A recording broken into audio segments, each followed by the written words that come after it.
ये कहानी है वृंदा और राधिका की।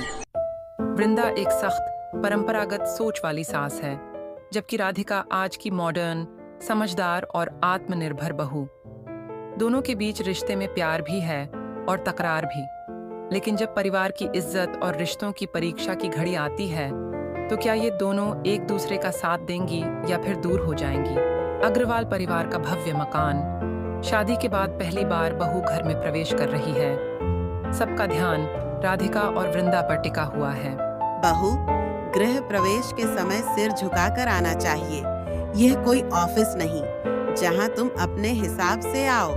माँ जी, सिर झुकाना इज्जत देने के लिए होता है, डर के लिए नहीं। और मैं आपको बहुत इज्जत देती हूँ। अच्छा, ये तो आने वाले समय में पता चलेगा। घर के बाकी सदस्य मुस्कुरा देते हैं, लेकिन दोनों के बीच एक अनकही जंग शुरू हो चुकी थी। अगली सुबह रसोई में, बहू, आज से घर की रसोई तुम्हारी जिम्मेदारी है। हमारे घर की परंपरा है कि बहू पहली रसोई में सबका दिल जीत ले। नाश्ते में पूरी सब्जी बनाना तुम्हें आता है ना?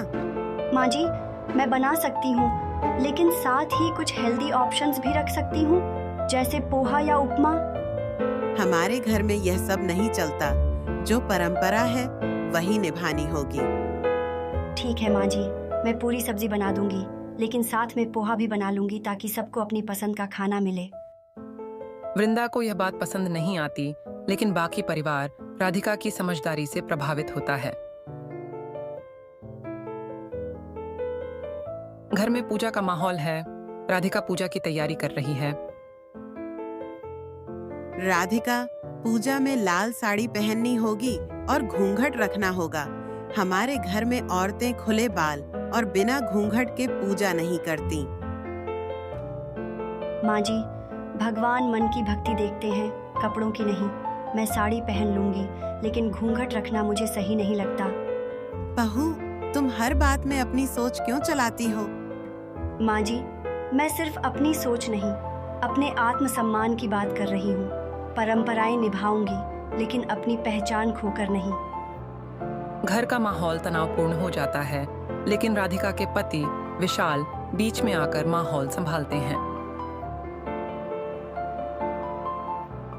राधिका अब घर में खुद को एडजस्ट करने की कोशिश कर रही थी, लेकिन सिर्फ वृंदा ही नहीं, परिवार के बाकी सदस्य भी उसकी परीक्षा ले रहे थे। ड्राइंग रूम में, जहां वृंदा, उनकी छोटी ननद सविता और अन्य महिलाएं बैठी हैं। भाभी जी, आप तो बहुत स्मार्ट हैं, ऑफिस भी संभालती हैं, घर भी। लेकिन हमें तो लगता था कि नौकरी करने वाली लड़कियां घर के कामों में उतनी अच्छी नहीं होती। सविता दी, यह सब सोच पर निर्भर करता है। जो चाहें वे दोनों काम कर सकते हैं। मेरे लिए परिवार और करियर दोनों ही जरूरी हैं। परिवार के लिए समय निकालना भी जरूरी होता है बहू। ऑफिस तो चलता रहेगा, लेकिन घर की जिम्मेदारियां कभी खत्म नहीं होती। माँ जी, मैं पूरी कोशिश कर रही हूँ कि दोनों को बैलेंस कर सकूं। अगर मुझसे कोई गलती हो तो आप बताइए, मैं सुधार लूंगी। वृंदा को कोई ठोस जवाब नहीं सूझता, लेकिन वह अंदर ही अंदर सोचने लगती है कि राधिका गलत नहीं है। घर में दिवाली का माहौल है। राधिका पूरे जोश से घर की सजावट में लगी हुई है।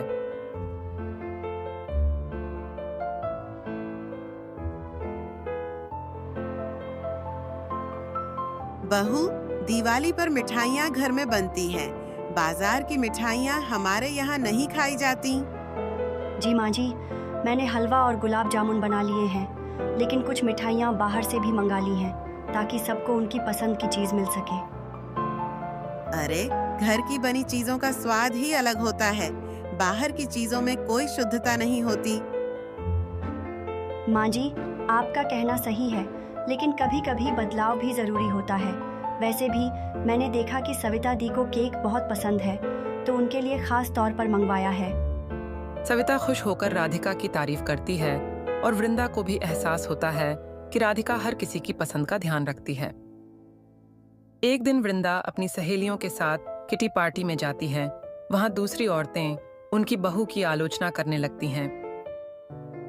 अरे वृंदा जी, आपकी बहू को तो हमने कई बार जीन्स टॉप में देखा है। हमारे जमाने में तो बहुएं ऐसे कपड़े पहनने की सोच भी नहीं सकती थीं, और वह नौकरी भी करती है, तो क्या आपको डर नहीं लगता कि कहीं वह परिवार से ज्यादा करियर को महत्व न देने लगे। एहसास होता है कि राधिका को लेकर उसकी सोच भी कभी ऐसी ही थी, लेकिन अब वह राधिका की समझदारी को पहचानने लगी थी। मेरी बहू बहुत समझदार है। वह परिवार और करियर दोनों को बखूबी संभाल रही है। कपड़ों से किसी की सोच का अंदाजा नहीं लगाया जा सकता। और हाँ, कामकाजी होने का मतलब यह नहीं कि उसे परिवार से प्यार नहीं है। सभी औरतें चौंक जाती हैं क्योंकि वृंदा ने पहली बार अपनी बहू का खुलकर समर्थन किया था। एक दिन वृंदा की अचानक तबीयत खराब हो जाती है। राधिका बिना कुछ सोचे समझे उनकी देखभाल में लग जाती है। बहू, मुझे माफ कर दो। मैं तुम्हें हमेशा गलत समझती रही, लेकिन आज तुम्हारे प्यार और परवाह ने मेरी सोच बदल दी। माँ जी, मैं बस यही चाहती थी कि आप मुझे अपनी बेटी की तरह अपनाएं। हर रिश्ता प्यार और समझदारी से निभाया जाता है, न कि परंपराओं की बेड़ियों में बांधकर। वृंदा की आंखों में आंसू आ जाते हैं और वह राधिका को गले लगा लेती है। अब वृंदा और राधिका के बीच सास बहू का नहीं, बल्कि माँ बेटी जैसा रिश्ता बन चुका था। छोटी छोटी नोकझोंक तो अब भी होती थीं, लेकिन उनके रिश्ते की नींव अब प्यार और सम्मान पर टिकी थी।